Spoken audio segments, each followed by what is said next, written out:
Even though he missed the majority of this season, I still believe Cole Ragans is the ace going into 2026. I'll give you my thoughts as to why next on Locked On Royals.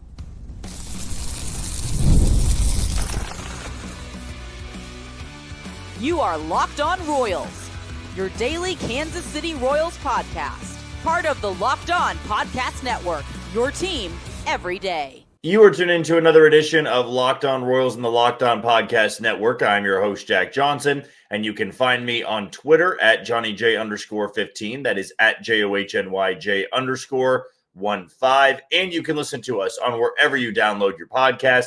That can be Spotify, Apple Podcast, Amazon Music, Google Podcast, Odyssey, and YouTube. Just be sure to hit the follow button and subscribe. And though we won't be bringing you 5 episodes this week, I've already told you a couple of times what our plan is going throughout this, these next couple of days.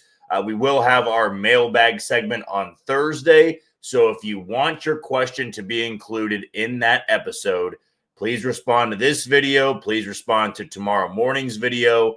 I'm going to try to answer as many as I can, and I can't reiterate enough. I've had people say, you missed my question. If you don't put Mailbag Friday before your question, it's going to be really hard for me to find the question. So if you have like a long statement or whatever you had or something you wanted to get off your chest about the Royals, and then at the bottom of that you put your question, I'm not going to be able to see that notification. So going into that episode on Thursday, if you want your question to be answered, it's the final one of the regular season. Please, please, please title it Mailbag Friday or Mailbag Thursday, whatever it would be, so that I can answer your question before I'm done for the week. Before we get started, I want to tell you that today's show is brought to you by FanDuel. And right now, new customers can bet just $5, and if your bet wins, you'll get $300 in bonus bets to use across the app. So download the FanDuel app today. Late night for us, as it's West Coast baseball for the Royals to close out the year. They'll be in Anaheim for 2 more, and then they're going to be in Sacramento for 3 to put a bow on the 2025 season. And good news for a Tuesday night, the Royals go late into the night, but win it 8-4. The offense came alive late. Cole Ragans, who we're going to talk about here in the first segment, I thought was completely dominant, made one mistake, and that was really the same thing that happened in his first start coming off the IL against Seattle, where I thought he was really good and had one mistake to Eugenio Suarez. Tonight, it was a guy with an OPS of 542 that got a hold of one, a pitch kind of just in the wheelhouse, and he golfed it out at 106 miles an hour. And I'm sure Cole Ragans would want that pitch back because it's the only blemish on his final line. I mean, he struck out 10 tonight and walked just 1, yet he gives up the 2 runs. He did get the win, though, and I'm sure that felt good to see in the box score for him because he had missed so much time this season where he just had to watch all of these guys, take starts in place of him. He had to see Rich Hill take starts. He had to see, those bullpen games. He had to see some guys come up from AAA and make a spot start, and yet here he is just trying to rehab and work his way back. And he was gone for so long, in my opinion, that I believe for some of you out there, you kind of just didn't care to call him the ace anymore. It's like, well, he did that last year, but we can call that a fluke, I guess, because he hadn't done it in his career before. And then the year after that, he gets hurt in May, and he was struggling statistically before the injury. The groin injury was the first thing. Then he had the rotator cuff strain. But with Chris Bubich thriving, and then you had Ryan Bergert after the trade deadline really thrive. Stephen Kolek's been great. Waka's been so consistent. We almost forgot about how dominant Cole Ragans can be when he's on. And I thought tonight, kind of proved that point again of going in the next year, the Royals don't need to overthink it. And we as viewers of this team, as fans of this team, we don't need to overthink it. If Cole Ragans is healthy, leaving camp next February or next March, it would be, he needs to be the opening day starter again. He is this team's best pitcher, best starter, I should say. And maybe you go as far to say he is the best pitcher. And I would say that in that starting rotation, it's not as close as you would think. That's my thought on it. Now, you can disagree with me. That's totally fine. Let us know in the YouTube comments below. He just has lights out stuff when he's on. And more often than not, when he's healthy, he is on. You go back to last year, there was so many times in the season when you needed that big outing, he was able to deliver. And he really is the only guy in that rotation that can strike out 10 guys in 5 innings. And I understand it's the Los Angeles Angels, and it's not one of the better lineups you're going to see. You still had to go through Mike Trout, Taylor Ward, and Joe Adell. Those are 3 guys that have a ton of power and did do damage against the Royals when these teams faced off in Kansas City. He needs to be the guy that you build that rotation around going in the next year. It's nice to have the depth. I'm just not going to get scared off by the injuries he went through this year. Some of that, I believe, is a little bit fluky. The groin injury, the mechanics seem to be off a little bit, which might have overcompensated in some parts of his windup or some parts in the stretch, and that then led to the stress and the strain on his groin. And then in trying to avoid that groin getting hurt again, I believe it contributed to that rotator cuff strain.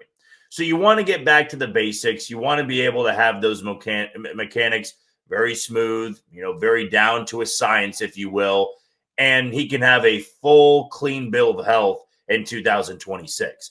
But do not get it twisted. This is the guy that can go toe-to-toe with Tarek Skubal when healthy. This is the guy that can go toe-to-toe with Garrett Crochet. Now, those 2 guys are going to be the 1 and 2s for the American League Cy Young Award. But Cole Ragans last year, was somebody that I believe a lot of people thought could be neck and neck with Tarek Skubal when it was all said and done. Now, Skubal was able to win it by a much wider margin in the end. But I would say that going in the next year, don't be surprised if he bounces back in a big way. I have not lost any confidence whatsoever in Cole Ragans being able to get back to that 180 to 200 inning form with 200 plus strikeouts. He absolutely still has that in his arsenal. He's got the powerful fastball with great spin. He's got that devastating changeup. He's got the knuckle curve and the cutter to work with. All of those pitches make him that frontline starter. And seeing what Seth Lugo and Michael Wacha were able to do this year, I've got no reason to doubt they can't do it again, right? They can be those guys in the rotation that you're counting on to be the 5 to 6 inning guys, the ones to be able to toss out a bunch of quality starts. But for the power stuff, for the guy you want to throw out there in a playoff game, game 1, or a game 5 elimination game, game 7, it's still Cole Ragans. To me, it is. I don't believe that you can call anybody else in that rotation, even with great numbers, your ace. Because to me, an ace has to have that blow away type stuff. The 98 to 99 in their arsenal, or maybe just upper 90s. Chris Bubich was phenomenal this year. Absolutely phenomenal. Noah Cameron has been phenomenal this year. But I don't look at either of those guys and say that's a true number 1, right? Where game on the line or series on the line, I should probably say, you give them the ball and you take your chances. Cole Ragans was that guy for the Royals in 2024. It's why he started game 1 in Baltimore. He was the guy that you just wanted to have in that rubber match. He was the guy you wanted to put a stop to a losing streak. This stuff is too good to just ignore. And I understand that when a guy is out for an extended period of time, you just forget almost how great that player was. You don't really, acknowledge their absence if that part of his unit, or, if he's a bullpen guy, he's your closer and he's hurt, what are the guys doing to replace him? If you're not blowing many games with that guy out, maybe you forget about how dominant that closer could be. Right when Greg Holland went down and Wade Davis filled in, we forgot pretty quickly how dominant Greg Holland was, and that he's the single season leader in saves in franchise history, and had 40 plus saves twice, in 2013 and 2014. Not to say that that's what the Royals have done in the rotation, But when he went down, the numbers weren't there. His ERA was over 5, and Chris Bubich was pitching well. Noah Cameron was pitching well. At the time, Lugo and Waka were. And it was like, you can get through it, right? You can, make it through these next couple of months without Cole Ragans. Seeing him, though, against Seattle and seeing him, though, against the Angels, there's nobody in this rotation that has that type of power. And when you have that type of power, that makes you an ace. And just because the numbers haven't been there this year, it's due to injuries, 2 separate injuries, in my opinion. That doesn't mean you go in the next year and say, well, somebody else has to start opening day, and we should just plan for Cole Ragans to do much of the same in 26 as he did in 25. I'm going to take the optimist point of view and say I'm expecting him to do in 2026 what he did in 2024. What do you think? Let us know in the YouTube comments below. We'll take our first break of the show. When we come back, some major news in Major League Baseball, which broke earlier today, or I should say earlier yesterday because I'm recording after midnight. Automated balls and strikes for next year. I know some of you are against it. I know some of you are for it, but we'll break that down next on Locked On Royals. You are tuned into Locked On Royals and the Locked On Podcast Network. I'm your host, Jack Johnson, and you can listen to us on wherever you download your podcast.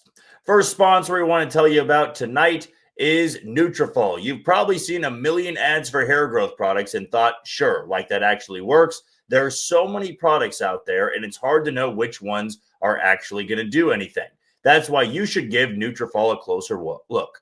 Nutrafol is the #1 dermatologist recommended hair growth supplement brand, trusted by over 1.5 million people. And it's not just hype. This is a supplement clinically tested that targets the root causes of thinning and shedding with a proactive approach. See thicker, stronger hair with less shedding in just 3 to 6 months with Nutrafol. For a limited time, Nutrafol is offering Locked On MLB listeners $10 off your first month subscription and free shipping when you go to Nutrafol.com and enter promo code LOCKEDONMLB. That's Nutrafol.com with promo code LOCKEDONMLB. And if you want your question to be included in Thursday's Mailbag Friday, I'm going to have to record a little bit earlier than usual.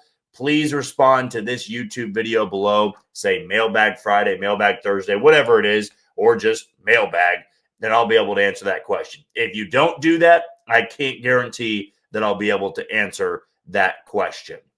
Big breaking news. Let's just call it yesterday because, West Coast baseball has me staying up later, has me recording later. That's going to be different for tomorrow. I am planning a morning episode, and then I'm going to have to pre-record Thursday's episode not long after that. But the big news was automated balls and strikes being implemented in Major League Baseball as early as next season. And I would say for those that wanted it, you are saying it's about time. Now, seeing these umpires continue to struggle behind the plate, miss obvious calls, having brutal strike zones, having them, cost players certain at-bats, having them cost pitchers certain outings, like it does weigh heavily on the game of baseball. When you have an umpire behind the plate that cannot do their job, it can impact the outcome of the game, which is why I'd imagine baseball thought we're going to have to do something about this because the umpires union is going to protect those umpires and they're not going to be going anywhere. So you could have somebody that is not great at what they do. They're still going to be around there. That is not going to change whatsoever. And as you can probably tell if you're watching on YouTube, I keep looking down at my phone. I'm trying to get to that tweet from MLB that really broke down all of the rules for the automated balls and strikes in place here. But I can tell you that it's not going to be a bunch of stoppages throughout the season. I know that was a big gripe for the people that didn't want robot umpires, as we'll call them, just because it's going to slow down the game a lot and it's the head tap and now you got to go to a replay booth and see if it was really in the zone. Just go back and watch some of the spring training games. Go back and look at some of the minor league games where these guys up at the plate that thought they knew the zone pretty well were able to tap their helmet and they were able to take a quick look at it. Was it a ball? Was it a strike? And then you move on from it. Now, I do know, as I'm still scrolling to find the official ruling, finally got it. Tonight, they tweeted about 400 times, it felt like, with all those teams in a tight postseason push. I finally got to it, that here are the ABS challenge rules going in the next year. So number one, each team will get two challenges and can keep them if they are successful. So the player up there, if he taps his helmet and he says, nope, that was actually a ball, and they go back and review and it was still a strike, you lose one of those challenges. I'm not getting the sense that it's the stupid rule like we have with replay review where, I can challenge it even if I'm wrong. I can do that crew chief review of, I'm going to suggest you look at that again. Therefore, they really get two challenges. This seems like it's two challenges, and if you get both wrong, then you're done and you're out of them and you can't challenge anymore. So if you're successful, you keep your two. If you're wrong on the first one, you're now down to one. You're wrong on both. You no longer have them for the rest of the game.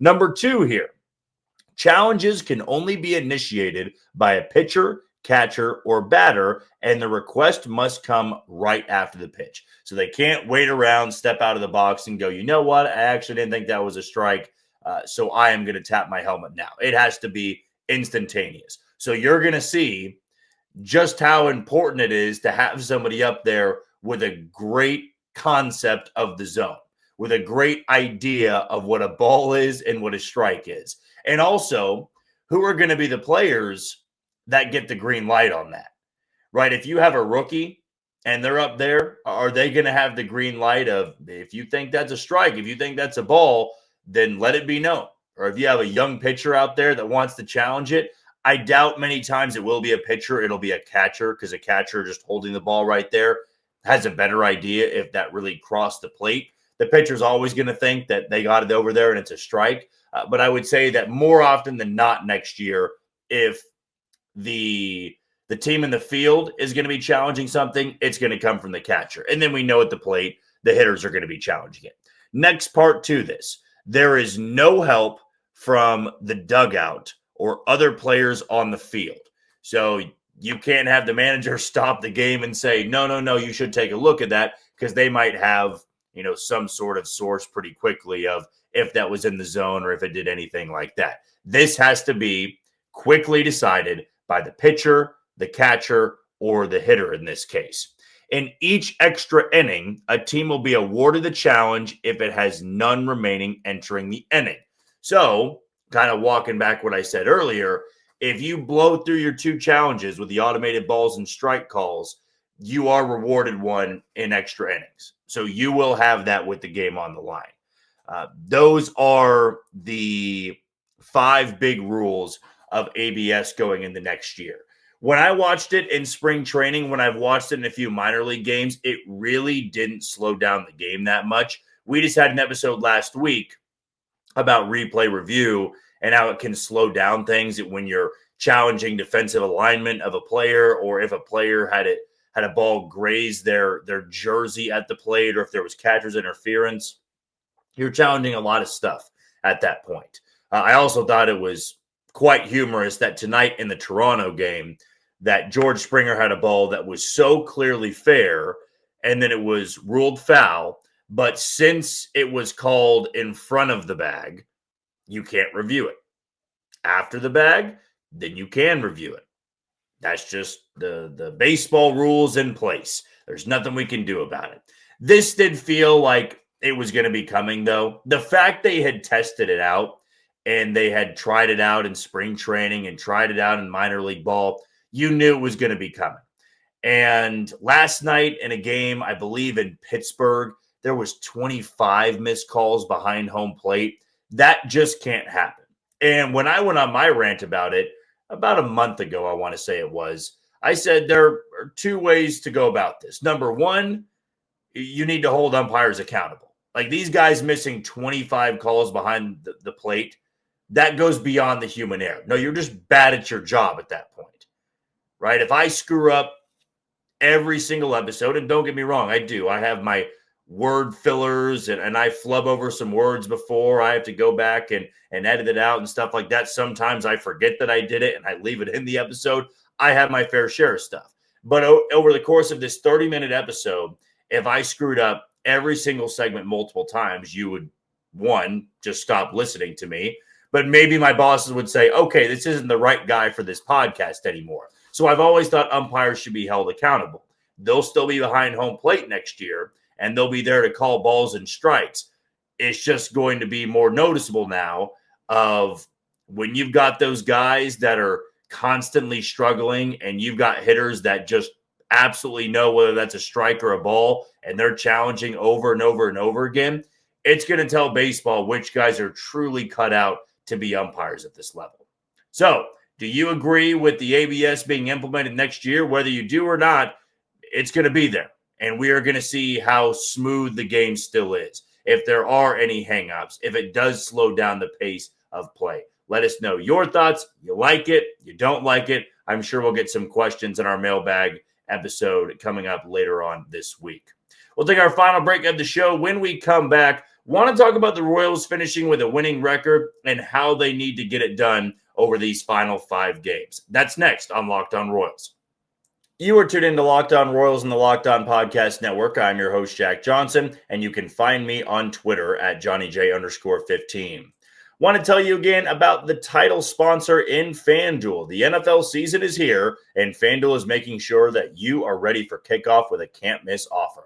Right now, new customers can bet just $5, and if your bet wins, you'll get $300 in bonus bets to use across the app. So are you ready to play? Download the FanDuel app now by visiting FanDuel.com to get started. That's FanDuel.com to place your first $5 bet. And I'll go to this weekend. You have quite the slate in college football. I know there's Georgia, Alabama. I know that there is Oregon and Penn State. You've got, I believe, USC playing somebody that is ranked as well. I apologize. I can't remember off the top of my head who it is. Kansas, Missouri, and K-State are all in action. So I'll start there because I know I'll have a couple other FanDuel reads throughout this week. I will take Kansas to win and cover at home against Cincinnati. I will take Kansas State to win at home and cover against UCF. And I will take Mizzou to cover their 40-plus point spread against UMass, who's winless this year in Columbia. Yet another home game for the Tigers. So all 3 of the local schools here, I'm going to take them to win and cover their spreads. As we said to open up the show, the Royals get it done in Anaheim tonight. They win 8-4. That game was close for a little bit when it was 3-2. The Angels were down 3-0 to kick off the first 4.5 innings. Then a guy with an OPS south of 600 clubbed the 2-run home run. It was 3-2. But then once Adam Frazier had the 2-run double to score Mike Yastrzemski and Randall Grichuk, it wasn't much of a game anymore. It was 8-2 going into the 9th inning. Sam Long gives up the home run to Taylor Ward. Then there's a pass ball later on. It was a comfortable win for the Royals, and they now sit at 79 and 82, or 79 and 78, excuse me. But going into tomorrow, they're going to have Stephen Kolek get the ball. This will be his final start of 2025. And now anybody else that starts the rest of the way, it will be their final start. So Cole Ragans, he would be lined up to start on Sunday in Sacramento against the Athletics. But Kolek, this will be it for him. After that, it'll be it for Michael Lorenzen. Then over the weekend, Waka will start that game 1. That'll be it for him. And then it will be Noah Cameron, I believe, that'll be getting the ball. Or maybe it's Noah Cameron on Friday, then Waka Saturday. I believe that's what it actually is. Those guys will wrap it up with their final starts of the year. And then everybody can relax in the offseason. We'll still be doing our episodes. We'll have 5 episodes a week going all the way until January. We'll have a lot of free agency to go over. We'll have a lot of trade talk to go over because the Royals are not going to be playing in October this year. Disappointing for sure.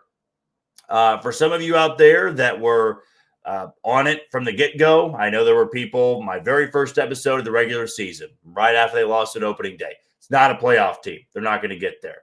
And in the end, you were right. Now, I will say that we've had some fans that every time they lost, oh, they're terrible. When they win, oh, they're actually good. I'm hooked again. It's the part of sports, the part of fandom. You're going to go through a lot of ups and downs. There's a lot of peaks and valleys throughout a baseball season. And the Royals certainly gave us that for every single month. They had their bad stretch. You were out on them. Then they got hot. You were high on them again, and it just never was consistent enough, which is odd because they're 500 or one game over 500. You would think that screams consistency at least. But it's a team that we all thought could compete for American League Central title. What's happening at the top of this division is bonkers. It is absolutely chaotic. The Tigers have completely blown their lead, and that was at 15 and a half games back in, I want to say, July. As early as September 23rd, they had a 12 and a half game lead on Cleveland, and after tonight, the Tigers are no longer in first place because the Guardians have the same record, and they had the tiebreaker, and there's still 2 games to go in Cleveland. And there's a world in which the Tigers now don't even make the postseason after just, strolling to the postseason, or what it seemed like they were strolling to the postseason for the first 4 months of this year. I mean, they never were threatened. The American League Central was firmly in their grasp. And now in the final month, whereas last year the Tigers came out of nowhere, they are slowly bleeding, and the Guardians have capitalized on it. And we'll talk more about that in tomorrow morning's episode. I really want to highlight how wild the AL Central is and how important it is to have that depth and make sure that you can keep some of these teams chasing you down all year long. The Royals, though, have now shifted their focus. It is not about getting into October anymore. You can't. You are mathematically eliminated. And I had been saying for weeks, right, until they're mathematically eliminated, I will keep treating these episodes as here's what needs to happen. They need to win 6 of 7. They need to win 10 in a row. They need to do this, this, and that. And these other teams need to do this, this, and that if they want to get to October. The reality is too many injuries to overcome. Offense was never consistent enough, and the depth really wasn't there. Still, if this team can finish with a winning record, that can be a feather in your cap when it's all said and done. You go back over the Royals' franchise existence. They have not had many winning seasons. And to go one step further, they have not had many winning seasons where you could say, I was let down a little bit. And that's what would sum up the 2025 Royals. If they finish 82 and 80, you'll say, it was a bit let down, right? This team could have been better. But with all the injuries they went through and the inconsistencies of the offense, they finished with a winning record. And that is something that is important when building a winning culture. If this team would have suffered those injuries and then bottomed out, finished 15, 20 games under 500. I mean, we saw the Angels go for it at the deadline, and they're going to finish in last place in their division. Like, that's how quickly things can change for teams that just are not really building that winning culture. The Royals are trying to do that. And it's a great thing, not to have this moral victory approach, because at the end of the day, it's about winning championships, and the Royals are not going to get that opportunity this year. And coming off what they did last year, you were hopeful that they could have. And I had a blast taking this podcast into October, going to those games, getting treated to playoff baseball in the middle of the day. It was fun. It really consumed my October more so than football did. And I know for a lot of you listening, it did as well. If they can finish this year, though, at 83 and 79, that really, to me, is the mark to get to. It's asking a lot. That would probably mean sweeping the Angels and then taking 2 of 3 in Sacramento against the Athletics.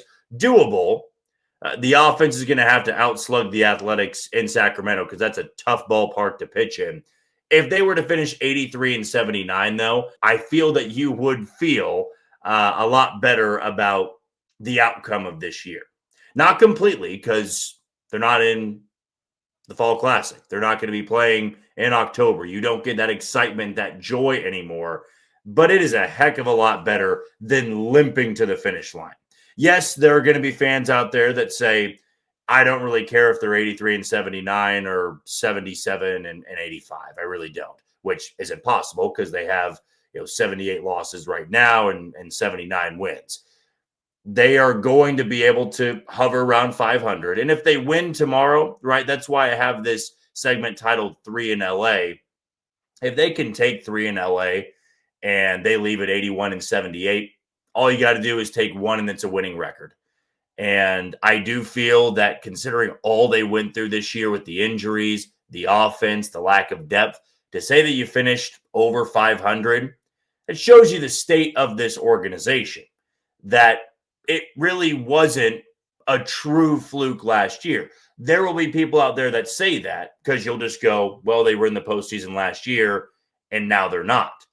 But think about it. If they get to 83 wins this year, if they are able to really finish strong, 5 of their last 6, you'll look at the 83-79 record and go, man, with their starting rotation not being nearly as good as they were last year. Yes, an improved bullpen. They didn't get the type of year from Bobby Witt Jr. as they got in 2024, but they finished 3 games worse. Like, that to me shows that they're still very close to being a playoff team year in and year out. But you're going to have to get better depth. You're going to have to find that middle of the order bat, and you're going to have your fingers crossed that injuries don't bite this team as badly as it did in 2025, at least when you're looking to 2026. You take these final 2 in Anaheim, I feel really good about this team's chances to finish with a winning record, and that's what you're playing for at this point. Whether you believe it's silly or not, I would like to see this team finish over 500 and take that into the offseason and rebuild this roster a little bit to be a 90-win team when you're not even worrying about getting into the postseason and the final week of the season. That'll do it for another edition of Locked On Royals and the Locked On Podcast Network. I've been your host, Jack Johnson. Thank you for making Locked On Royals one of your listens every day. For your second, find the all-night Locked On MLB Game Night. Every game, every night until a World Series champion is crowned. Get local analysis on a national scale and find MLB Game Night on Locked On MLB on YouTube or wherever you listen to your podcast. Tomorrow, I want to talk about this wild American League Central and how what the Royals have gone through this year will not be as bad if Detroit is not able to win this division. We'll talk about that tomorrow, but until then, you take it easy, Kansas City.